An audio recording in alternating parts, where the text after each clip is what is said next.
Hari ini Pak Su nak kongsi sikit tentang halangan komunikasi dalam bentuk psikologi ya. Selalunya mesej yang kita nak sampaikan kepada penerima ataupun audiens ya akan terjejas ya.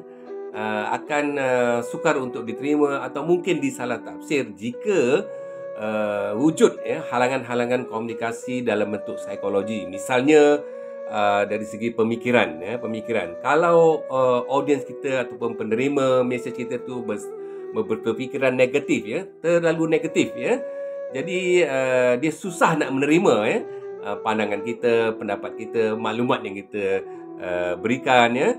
Jadi dia ada pandangan negatif, misalnya dia buat prasangka yang buruk ya. Kita belum cakap panjang lagi, kita belum explain lagi, dia dah ada prasangka buruk ya. Dia dah fikir negatif. Jadi ini menyukarkan mesej untuk sampai kepada audiens tadi. Yang kedua dari segi emosi ataupun perasaan ya. Jadi kalau kita nak berkomunikasi, kita kena pastikan ya audiens kita ataupun penerima itu mempunyai perasaan yang positif ya, perasaan gembira, perasaan senang ya, ceria, suka ya. Jadi kalau perasaannya marah, misalnya dia geram ya, dia kecewa ya, dia sakit hati, dia stres ya, itu akan menyukarkan mesej yang kita nak sampaikan kepada audiens tadi ya. Besar kemungkinan dia tolak ataupun mungkin dia salah tafsir ya. Dan yang ketiga ialah dari segi sikap ya.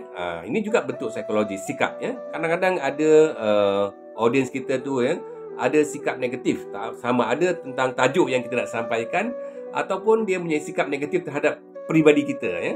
Komunikator tadi ya. Dia kata ni Pak Su ni tak boleh percaya ni ya.